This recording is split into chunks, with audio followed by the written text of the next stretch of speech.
Welcome back, everyone. Earlier, I had the chance to talk to Georgia Senator David Perdue about his positive and practical new bill to help drain the swamp. Take a look.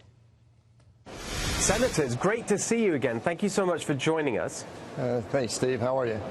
I'm great, and I'm very excited to hear about this bill because back in the day when I was working in the UK government, battling the bureaucracy was one of those hidden battles that affect so many policy areas.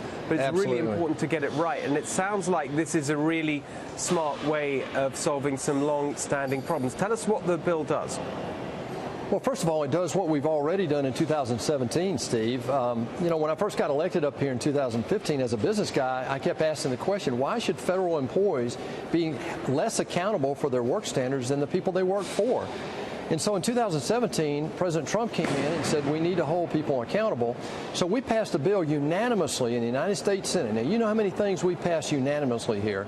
We passed this bill unanimously in 2017 to allow the Veterans Administration Director to remove people for cause. And since that time, 4,300 people have been removed for cause in the Veterans Administration. And so how does that get applied? What's the sort of scope in terms of extending that beyond the VA?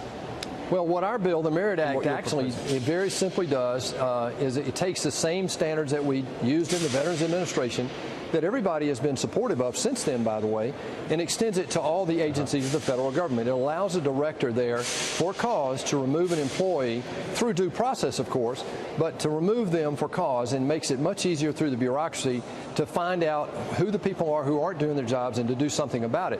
I happen to know a little bit about this. I've got a relative who's running the Department of Agriculture, and that's a big organization, and this will greatly help them run that as a business like the rest of us do in the real world.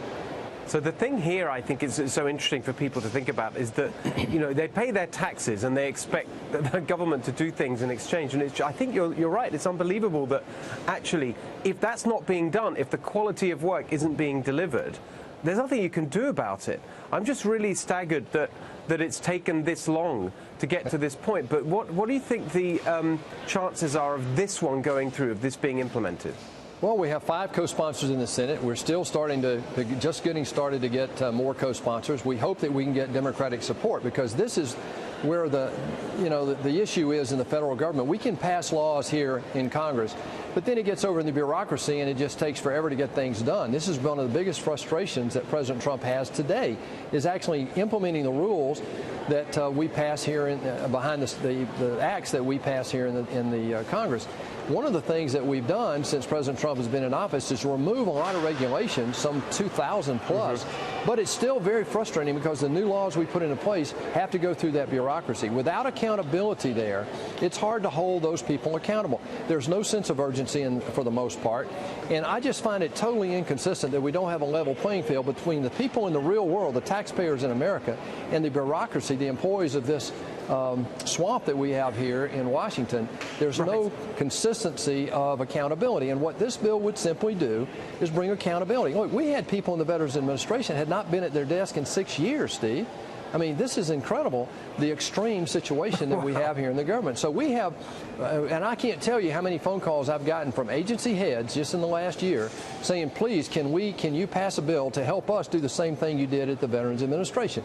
And what's happening at the Veterans Administration is service is getting better, veteran satisfaction is going up, the servicers are getting better. So I believe this is certainly, we've already proven the fact that with a unanimous vote, what we did in the Veterans Administration should work in every agency up here. And the hypocrisy that might show up, Steve, is this, that even though Democrats voted unanimously for this bill in the United States Senate, if there's some resistance to this, then I just don't understand how that could be, because we're doing exactly the same thing for other agencies. Well, let's have a little bit of speculation about that. Do you think it might be connected to the issue of public sector unions and their political contributions to the Democrats? Well, of course, but within the Veterans Administration, I believe my Democratic colleagues weighed that issue versus the issue of people back home who are veterans, and they stood up and did the right thing. I mean, I give them full credit. In a difficult environment, the Democrats in the Senate stood up and voted with us on this bill for the Veterans Administration. I hope they'll do the same thing for the other agencies, because the principle, Steve, is exactly the same. Let's hold these people who work for the people of America to the same standards that people in America are held to. It's as simple as that. And can I just ask you about one specific aspect of it, in terms of how far up and down the kind of the scale it goes? Because obviously there's one category of federal worker, you know, the kind of person you described, who just, you know, doesn't show up to work, or they're incompetent and Right. whatever. But there's another category of problem, which is the very senior officials in the government who are there in the bureaucracy. They do show up, and in fact that's the problem. They show up in order to block and frustrate what the president, the elected president, is trying to do. Does this apply to those senior officials as well? Well, we have to be very careful that you don't fire people because of their political position on issues, but at the same time, there are performance standards that this bill would allow these agencies to then begin to implement that would hold people accountable against these standards, just like people in business do. Look, I was a CEO in two major corporations, and we held people accountable from me. Believe me, the board held me accountable, and I held my senior team accountable. They held their teams accountable. And that's what the real world does. Here in Washington, I'm afraid the idea of a work standard and accountability is a foreign language. And so what we're trying to do is implement the same sorts of work performance standards and then the accountability behind that we have out in the regular commercial world in the private sector. Well, honestly, thank you so much for doing it. I mean, this is just such a perfect example of why it makes sense to have someone with your commercial background, with your business background, actually get in there and try and shake things up and make it more business-like. So I'm sure everyone really appreciates that, and good luck with it, and keep us posted on how it goes. Thank you for joining us. Thanks, Steve. Thanks a lot.